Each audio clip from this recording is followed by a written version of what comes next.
کہ مجھے تو آج تک یہ بات سمجھ نہیں آ سکی کہ اسلام میں اگر مشکل مرحلوں کا تذکرہ کیا ہے تو اس کے بعد اللہ سبحانہ و تعالیٰ نے پھر جن نعمتوں کا تذکرہ کیا وہ بے بہا ہیں. انما العسری یسرا, ہر مشقت کے بعد, ہر یعنی مشکل مرحلے کے بعد ایک آسانی بھی ہے. پھر اللہ سبحانہ و تعالیٰ نے کہا کہ دیکھو اگر تمہارے ساتھ کوئی زیادتی کرتا ہے اور تم بدلہ لے سکتے ہو, الا یہ کہ تم اس پہ زیادتی نہ کرو, اور اگر تم اس کو معاف کر دو تمہارے حق میں یہ کہیں بہتر ہے, اس پہ اجر ہے. رسول اللہ صلی اللہ علیہ وسلم, ایک شخص آیا اور اس نے یہاں سے پکڑا رسول اللہ صلی اللہ علیہ وسلم, اور یہودی تھا, اور کہا کہ اللہ کے رسول میرا مال مجھے واپس کیوں نہیں کرتے, یا آپ میرے مال کو جو ہے وہ اس پہ قبضہ کرنے کا ارادہ ہے. عمر فاروق رضی اللہ تعالیٰ عنہ نے اپنی تلوار کے اوپر ہاتھ رکھا اور کیا ہی قریب تھا کہ اس کی گردن مار دے. رسول اللہ صلی اللہ علیہ وسلم نے عمر کی طرف دیکھا اور فرمایا کہ عمر کیا ہی اچھا ہوتا کہ اگر آپ اس کے قرض کی ادائیگی کر دیتے, اور پھر فرمایا کہ عمر اس کو اس کے قرض سے کچھ زیادہ دینا. اس کے پیچھے کیا تھا؟ اس کے پیچھے یہ تھا کہ بجائے یہ کہ اس کا جو ہے وہ ایکشن پہ ریئیکشن دے, اللہ کے یہاں جو ہمارے لیے نعمتیں ہیں وہ ہمارے لیے کہیں بڑی نعمتیں ہیں. میری اہلیہ محترمہ, میں نے جب الحمدللہ میری دوسری شادی ہو گئی اور کچھ لوگوں کی طرف سے آؤٹ سائڈ سے جو ہے ان کو کچھ ریئیکشنز آنے شروع ہوئے کہ اب یہ چلے جائیں گے. اہلیہ باہر پڑھنے کے لیے جانا چاہتی تھی شادی سے پہلے, پھر شادی ہو گئی تو انہوں نے کہا مجھے خدشہ ہے کہ آپ شادی کر کے کہیں باہر نہ چلے جائیں. تو علی بھائی میں نے ان کے خدشات کو محسوس کیا اور ان کی انزائٹی اور ان کا جو سٹریس تھا اس کو فیل کیا, اور ان کو یہ تھا کہ یہ گھر بیچ کے نہ شاید چلے جائیں. تو میں باہر گیا, ڈاکومنٹس بنوائے, اور ڈاکومنٹس میں نے لا کے ان کو دیے, اور اس میں لکھا ہوا تھا کہ یہ گھر میں اپنی اہلیہ محترمہ کو گفٹ کر رہا ہوں. اچھا, اللہ کی توفیق سے میں نے یہ لکھوایا, اور جب میرے بچے بڑے ہو جائیں گے تو یہ ان سب میں تقسیم بھی کر دیں گے, اور میں اسے دستبردار ہوتا ہوں. گھر آیا, میں نے اپنے بیٹے اور بیٹی کو سب کو بٹھایا, ان کی اہلیہ کو, میں نے کہا یہ گھر میں نے آپ کو گفٹ کر دیا. اور میں نے بچوں کو بتایا کہ یہ میں نے اس لیے کیا ہے کہ رسول اللہ صلی اللہ علیہ وسلم کا ارشاد مبارک حدیث کا مفہوم ہے کہ جس نے لڑائی اور جھگڑے سے بچنے کے لیے اپنا حق بھی چھوڑ دیا, یہاں تک کہ اس کے اوپر حق تھا, تو میری طرف سے جنت میں ایک گھر کی ضمانت ہے. میں نے کہا میں نے اپنا اللہ کی جنت میں اپنا گھر پکا کروا لیا. کیا بات ہے, ماشاءاللہ. اب آپ سمجھ رہے ہیں, یعنی کچھ زیادتی اگر ہو بھی رہی ہے, ہم سے چھوٹ بھی رہا ہے, مال جا بھی رہا ہے, تو اس کا ریوارڈ دیکھیے اللہ سبحانہ اللہ اور اس کے رسول صلی اللہ علیہ وسلم کی طرف سے کتنا بڑا ہے. اور ایک دن پھر میری اہلیہ نے وہی ڈاکومنٹس میرے سامنے ایسے کر کے پھینکے اور کہا کہ مجھے عبد الوارث کا مکان نہیں, عبد الوارث چاہیے. کین یو امیجن, جنت میں بھی گھر مل گیا اور یہاں خیر یہاں بھی معاملہ. تو ان کی وہ اسٹریس, وہ تو ان کو شاید اس بات کا بخوبی اندازہ ہے کہ جو تنگی تکلیفیں پریشانی مجبوریاں ہماری طرف آ رہی ہیں اس کا اجر ہے. ایک عورت ڈاکٹر اسرار رحمۃ اللہ کے بیٹے عاطف وحید صاحب ہمارے استاد ہیں, ان کی کال ہے کہ عبد الوارث وہ فلاں فلاں نیو مسلم اس کا انتقال ہو گیا ہے اور اس کی تدفین و تکفین کرنے والا کوئی نہیں ہے, تو عبد الوارث وہ ذرا دیکھ لیں. میں آؤٹ آف سٹی تھا, علماء کرام سے کہا, 3 علماء کرام اتفاق سے اس وقت اویلیبل تھے اور تینوں چلے گئے. اچھا, علی بھائی چوتھا فرد نہیں تھا اس کی میت اٹھانے کے لیے. ان کے رشتہ داروں سے کہا تو انہوں نے کہا کہ جو عورت ساری زندگی ہمارے ساتھ جنگ و جدل کرتی رہی, اسلام اور عیسائیت کی جنگ لڑتی رہی, آپ ہمیں کہہ رہے ہیں کہ ہم اس کی میت کو کندھا دے دیں, امپاسبل. باہر سے ڈرائیور کو بلایا اور تب جا کے اس کی میت اٹھانے کے لیے 4 فرد تھے. نہیں, اتنی بڑی بڑی قربانیاں بھی لوگوں نے دی ہیں, اتنا بڑا بڑا سیکریفائی بھی کیا ہے. انہوں نے اف تک نہیں کی, آہ نہ کر لبوں کو سی, یہ عشق ہے دل لگی نہیں, آگے قدم سینے پہ تیر کھائے جا, آگے قدم بڑھائے جا. تو یہ سچی بات ہے کہ میرے علم میں تو ایسا کوئی نہیں ہے, آپ کے علم میں ہو تو میں اس سے ملنا چاہوں گا. It's all about belief.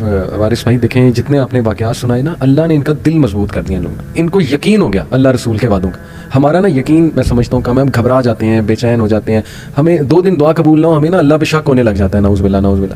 تو یہ ساری میں سمجھتا ہوں یقین کی کمی ہے. یہ جو لوگ ہیں ماشاءاللہ, جیسے میں آپ کو کہتا ہوں ہیرکولیس, اس نے آپ کو وہ واقعہ پتا ہوگا, ابو سفیان رضی اللہ تعالیٰ عنہ, ان کو بلا کر کچھ سوالات کیے تھے. تو ان میں سے ایک سوال یہ تھا کہ اچھا یہ بتاؤ کہ یہ جو شخص جو اپنے آپ کو نبی کہہ رہا ہے, اس کے فالوور جب اس کے دین میں مذہب میں آ جاتے ہیں تو کیا واپس جاتے ہیں؟ تو انہوں نے کہا کہ کٹنے کے لیے مرنے کے لیے تیار ہو جاتے ہیں لیکن واپس نہیں جاتے. تو اس نے کہا یہ لائٹ آف ایمان ہے اور یہ نشانی ہے کہ وہ بندہ حق پہ ان کی بالکل ان کے فالوورز کی نشانی ہے. تو دیکھیں یہ جو بلیف ہے نا, اس کو ریوائیو کرنا امت مسلمہ میں وارث بھائی میں سمجھتا ہوں نیڈ آف دی آور.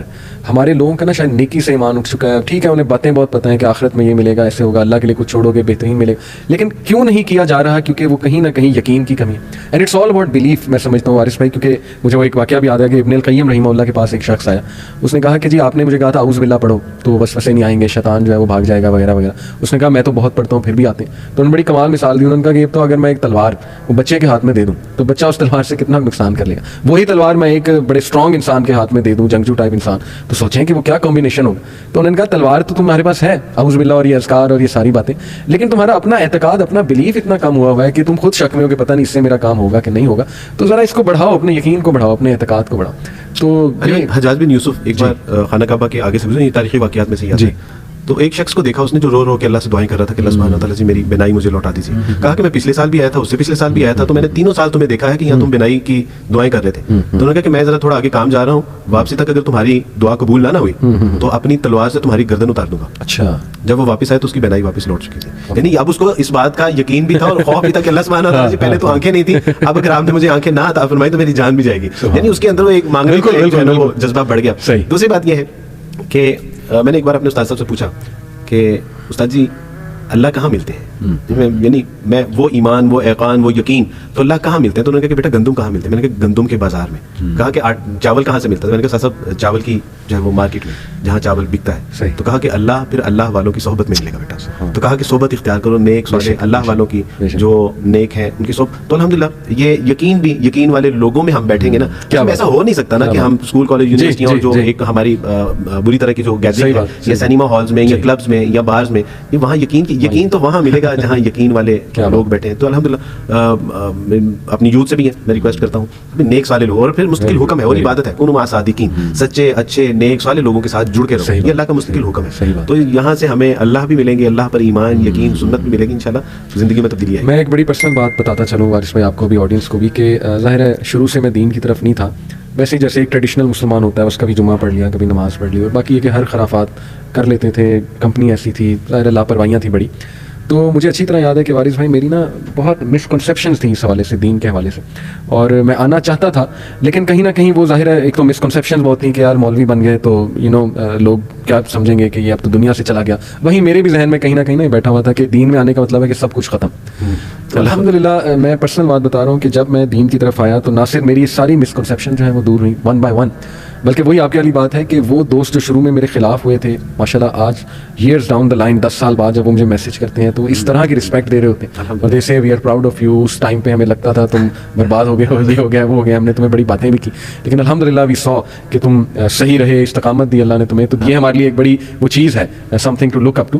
دیکھیں ماشاءاللہ اللہ سبحانہ وتعالیٰ آپ کو رسپیکٹ دیتے ہی دیتے ہیں, لیکن بات صرف یہ ہے کہ اخلاص کے ساتھ اور یہ کہ نیت اپنی ٹھیک رکھتے ہوئے انسان جو ہے وہ چلے. تو آئی بلیو کہ یوتھ کو نا یہ میں میسیج دینا چاہتا ہوں کہ ڈزنٹ میٹر اگر آپ سمجھتے ہیں کہ جی لوگ ہمیں چھوڑ دیں گے یا ہمارے ہاتھ سے جاب چلی جائے گی یا یہ کہ میرے مزے ختم ہو جائیں گے, یا جیسے آپ نے کہا فیانسی چھوڑ کے چلی جائے گی. کئی ینگسٹرز ہیں وہ اس وجہ سے نہیں آ پا رہے, فیمیل میلز دونوں, کہ وہ جو ایک بندہ ہاں ان کے ساتھ جڑا ہوا ہے جو ان کو جو ہے نا تڑی لگاتا ہے کہ جی اگر تم تھوڑا سا دیندار ہوئے تو میں چھوڑ دوں گا, یہ ہوگا وہ ہوگا. تو دیکھیں سو وٹ, آپ اللہ کے لیے چھوڑ دیں اور صرف نیت یہ رکھیں کہ بھائی میرے لیے اللہ اور اس کا رسول جو ہے وہ زیادہ امپورٹنٹ ہے. اور کئی لوگ میں جانتا ہوں وارث بھائی کہ انہوں نے اسٹیپ لیا. ایک سسٹر ہیں ماشاءاللہ, وہ اپنی یونیورسٹی میں کافی زیادہ جو ہے نا ایکٹیو ہیں ماشاءاللہ, ہمارے پوڈ کاسٹ سنتی ہیں تو کافی زیادہ موٹیویٹ ہوئیں, ایکٹیو ہوئیں. ایکٹیولی انہوں نے نا اپنے یونیورسٹی میں جتنی بھی خرافات تھیں ان کو اسٹاپ کرنے کی کوشش کی, جو بھی ایونٹس ہوتے تھے کانسرٹس وغیرہ, یعنی ان اے گڈ وے, حکمت کے ساتھ جو ہے نا اسٹوڈنٹس کو سمجھایا, بلایا اپنے آفس میں. ان کو ان کی ایڈمنسٹریشن کی طرف سے وارننگ آ گئی کہ جی آپ جو ہے نا وہ دیکھیں, بڑے وہ میٹھے انداز میں وارننگ آئی. پوائنٹ یہ تھا جی کہ بس باز آ جائیں, یعنی کہ آپ اپنے تک رکھیں, اگر آپ نہیں آنا چاہتی کانسرٹ میں تو نہ آئیں, لیکن یہ کہ آپ اس کو پروپیگیٹ نہ کریں, یہ ہماری پالیسیز کے خلاف ہے, کیونکہ دس از ہاؤ یونیورسٹی ورکس. یہ ہمیں اوپر سے میسج آتا ہے کہ آپ نے یہ چیزیں کرنی ہیں. تو ان کا ریئیکشن کیا تھا. دیکھیں خاتون جو ہیں وہ اب ایک جاب کر رہی ہیں, ہو سکتا ہے کسی مجبوری کے لیے کر رہی ہوں, ظاہر ہے ایک انکم آ رہی ہے, گھر چل رہا ہوگا وغیرہ وغیرہ. انہوں نے استعفیٰ لکھا اور ان کی ٹیبل پہ رکھا کہ جی یہ استعفیٰ آپ کے سامنے, مجھے جاب نہیں کرنی, اگر یہ آپ کی کنڈیشن ہے تو مجھے جاب نہیں کرنی. اینڈ آئی واز امیزڈ کہ یار دیکھیں اللہ تعالیٰ, مطلب آئی ڈیڈنٹ ایکسپیکٹ کہ ان میں یہ اسٹرینتھ آئے گی.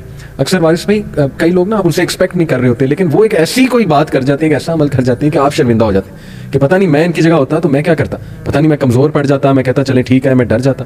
لیکن ایک خاتون کو اللہ نے اتنی اسٹرینتھ دے دی ماشاءاللہ کہ لک شی از سیئنگ کہ استعفیٰ آپ کے سامنے, مجھے نہیں چاہیے آپ کی جاب.